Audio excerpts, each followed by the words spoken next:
I want a boy to get whatever I want, I have to get. His contract went back to Bad Boy. They sweep that up on the rug. I was with Big the day before when he was reviewing his contract. Stood up over me so I could see how big he was. And he said to me, really, I can just take it. When he's pointing out the publishing shit, he's doing the same shit to the young boys now.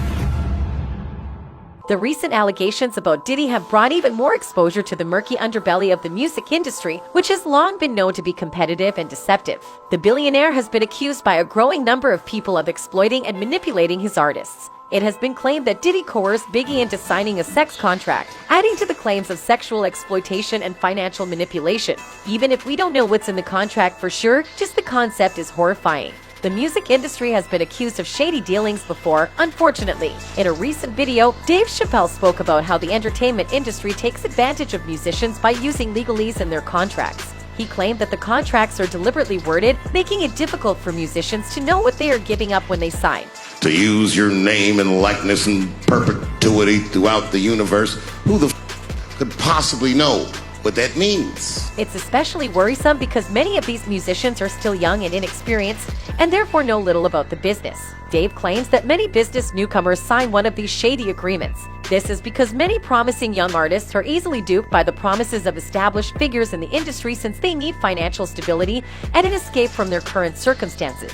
But I signed the contract the way that a 28-year-old expectant father that was broke signs a contract. I was desperate. I needed a way out. Many famous people have also commented on Biggie's predicament. The late DMX was a famous person who was mentioned here. In an old interview, DMX talked about his heartbreaking experience with Biggie Smalls. DMX claims that Biggie told him about the time he was sexually assaulted by Sean Puffy Combs, later renamed Puff Daddy, while they were both teenagers. This news was a bombshell that only contributed to the controversy surrounding Puff Daddy's reputation. But DMX stuck to his guns and kept putting out music that resonated with his listeners. But my jaw was still wired shut. This is when you got signed. I heard about the story. This is when he knew he would sign me. Okay. My jaw was wired shut. Before the release of his 2012 album Undisputed, DMX said in an interview that he had almost signed with Bad Boy Entertainment but ultimately lost out to the Locks. This goes to show that even the most successful people have to deal with criticism and failure at some point in their careers. DMX admitted that the Locks was a safer group and was signed by Puff Daddy, who helped them become successful. Puff Daddy believed DMX's gruff voice made him unmarketable. Therefore, he didn't give him the same chance. DMX speculated that Puff Daddy's reputation for being attracted to guys was why his label chose not to sign him. DMX went so far as to say that after forcing the Locks to compose songs for him, Puff Daddy stole their publishing and abused them. This is a sharp reminder that the music industry is not always easy or kind and that musicians are often used for financial gain. I could burn bridge, walk water like them read niggas' futures like astrology. Clean, I'm the next thing to golly. Meanwhile, things turned sour when allegations of sexual abuse against Biggie by Sean Puffy Combs were made public. There may be some truth to these frightening charges, as several people close to the two musicians have come out with similar claims. It's a terrible reminder that harassment and abuse can happen even in the glamorous world of show business. Former Bad Boy singer Mace has released a blistering new song called Oracle 2, Standing on Bodies, in which he blasts Diddy for his terrible treatment of Biggie before and after Biggie's tragic murder.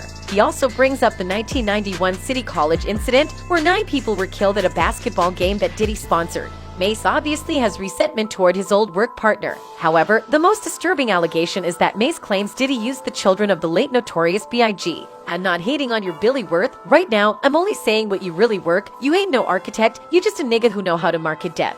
He raps. On March 9, 1997, the devastating news of the death of hip-hop legend Biggie Smalls shook the music industry to its core. The rapper was killed in a drive-by shooting in Los Angeles at the peak of his popularity and soon before the release of his album Life After Death. Biggie's longtime pal and label partner, Mace, has been at odds with Sean Diddy Combs in recent years. In 2020, Mace posted to Instagram about what he claimed were Diddy's unethical and dishonest business dealings. The allegations were brought back into the spotlight after Diddy's passionate address at Clive Davis's pre-Grammy dinner, where he promised his support for artists. Mace also said that despite Diddy's smearing of his name, he was still required to put on a happy face for the sake of his fans. DMX has also voiced his displeasure with Diddy's treatment of Biggie, and this is in line with his views. DMX alleged that Diddy mistreated his inner circle behind closed doors while yet expecting them to act happy and loyal in front of the public. Meanwhile, 50 Cent is another prominent figure in the industry who has accused Diddy of exploiting his singers sexually and financially. In particular, he claims that the mogul financially and sexually exploits his artists. 50 Cent has high admiration for many artists, but the way Biggie was treated is likely to have hurt him the most. Continuing the discussion, 50 Cent has claimed that Diddy's demand for $2 million blocked Mase from leaving his Bad Boy deal in 2005 to sign with G-Unit Records, despite the fact that 50 Cent was willing to pay only $1 million.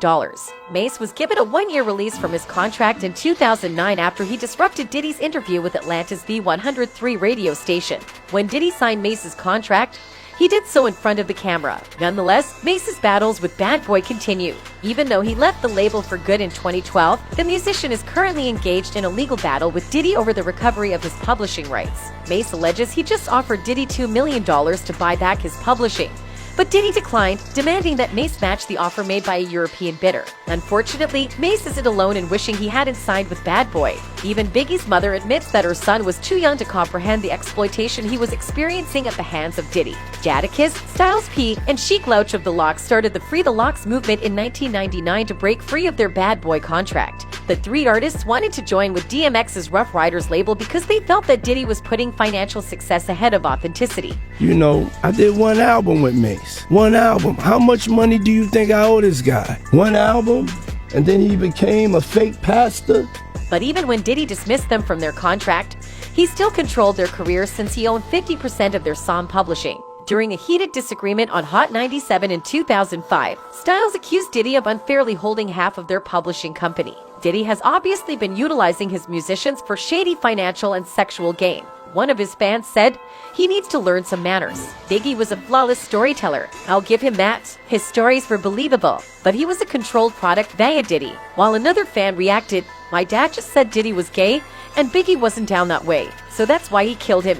Scary as it is, Diddy continued to exploit new musicians even after Biggie's death. In fact, the hip-hop entrepreneur has opted to work with even younger performers. It seems like Diddy acted the same toward a younger version of Usher. At the tender age of 14, Usher enrolled in a program called Puffy's Flavor Camp. Usher said Diddy showed him the adult world and let him see some crazy stuff at his residence. An interview with Rolling Stone in 2004. So I got a chance to see some things. Yeah, but you were 13. What were you seeing? I went there to see the lifestyle, right? And I saw it, and it was, but I don't know if I could indulge and understand what I was even looking at. Puff introduced me to a totally different set of ish. Sex, specifically. Sex is so hot in the industry, man. There were all these girls around. You'd open a door and see somebody doing it or several people in a room having an orgy. You never knew what was going to happen. On the Howard Stern show, Usher also revealed some juicy details about his visit to Diddy's pad. The experience of living with Puff Daddy for a year when he was 14 taught him the true meaning of fame.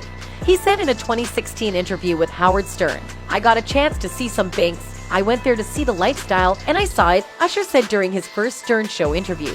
Meanwhile, Diddy admitted to Kevin Hart in a recently released interview that he and Usher shared a bed when Usher was only 10 years old, and Diddy was 19. This is my brother right here from day one. We used to wake up and, pause, but like that shot.